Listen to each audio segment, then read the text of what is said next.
I never had any problems with pregnancies or anything like that. Abby's and Jaden's pregnancies both went very well. Well, I had the morning sickness with Abby, but Jaden, everything was fine, normal.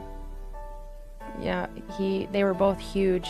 Abby was 8 pounds, 2 ounces, and Jaden was 8 pounds, 13 ounces, and they were both taken almost 10 days early because they were getting big and they were all healthy.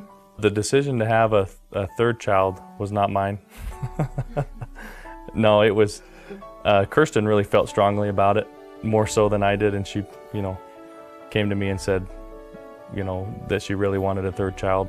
My first 2 pregnancies were a breeze compared to my third.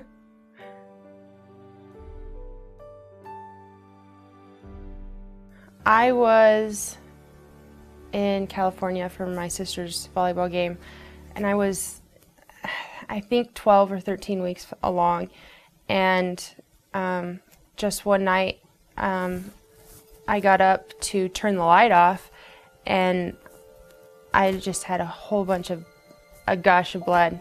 I was up above Glenwood, and we were scouting out the area to go hunting potentially that year. No cell service, anything like that, and we're having a good time. We're riding the four-wheelers and whatever, but as soon as I heard about it, it was basically everything stopped. It was, how quick can I get, back to Junction, or can I go to California, or what can I do to try and help the situation? It's just a feeling of being totally powerless. So we went to the closest ER that we could find, which happened to be by the college, so it was the UCLA ER. And I think for the most part my nature is to try and handle the situation and make things go as I think they should, kind of get everything on track, figure a solution out. There was just nothing we could do. It took them 4 or 5 hours to tell me that there was still a heartbeat, because I just thought that was it. That was what a miscarriage was. And the doctor actually just said that so far there's a heartbeat, but you could be having what is called a threatened miscarriage. You could still miscarry, or it could be okay. It was, like I said, it was very humbling, and I guess a hard pill to swallow to not be able to take care of the situation. The doctor told me that Landon had a 10% chance of making it. We sat in the hospital room that night, and basically the doctor told us either stay here and miscarry or go home and miscarry were basically the 2 options. And so we knew at that point the outcome was not going to be very good, most likely. They said that a baby is viable to save at 24 weeks. So I had 5 weeks to just sit and wait. Kirsten is an amazing woman, and she handled it about 10 times better than I think I ever would. I think I would go nuts sitting there and, dealing with all that. That's why I can't even comprehend it, but she was just absolutely amazing.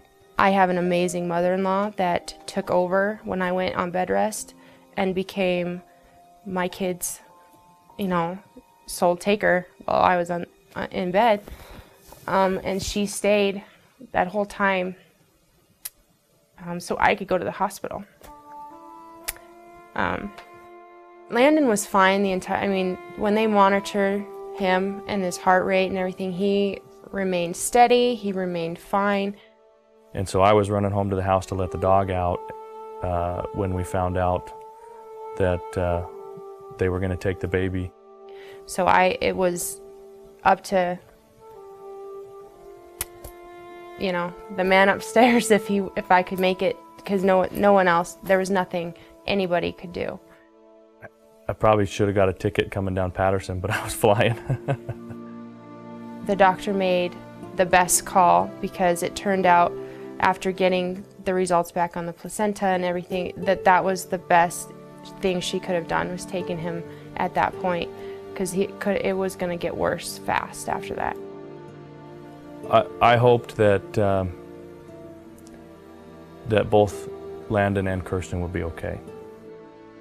I knew that he was going to be born early. I didn't really know what was ahead of us, but I knew he obviously was a fighter and that he would be fighting for his life because he had been since day one.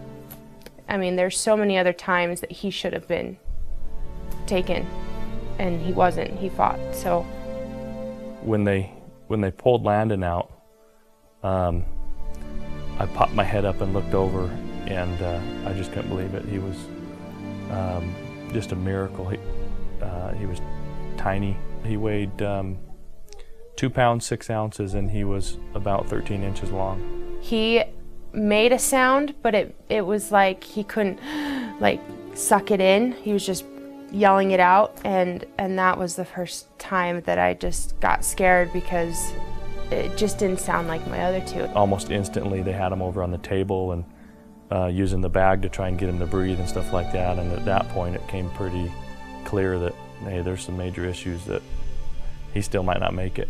I mean, everything that they could do, that this hospital, well, any hospital was able to do, that's what was being done for him, and he wasn't really responding to that. So basically, you could see it in their faces that, you know, we're doing this to show you that we can, but I don't think it's going to do anything in the end. Sitting out there in the hallway outside his room, there were anywhere between 5 to 10 people around him at any given time, and they were bagging him and they were trying to get him to breathe, and they were doing all their stuff. And at that point, you know, I really thought he wasn't going to make it. And what I didn't know was how to tell Kirsten, because she wasn't there.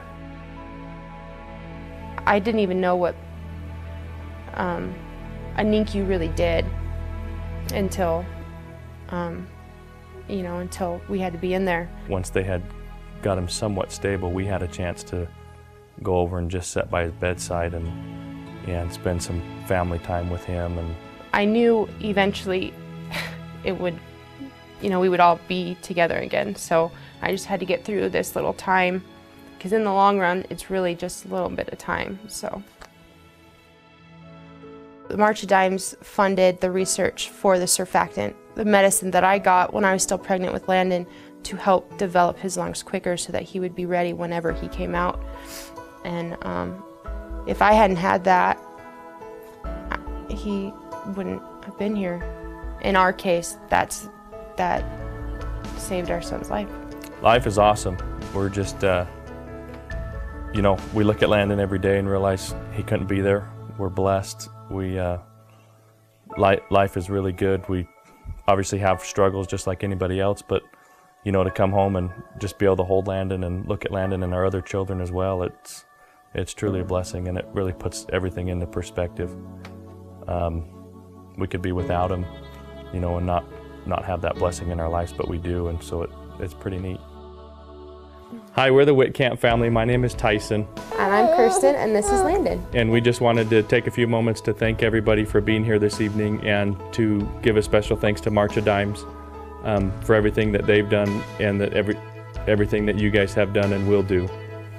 Tonight we're all here to support babies like Landon, and all we ask is that you just give from your heart. Thank you.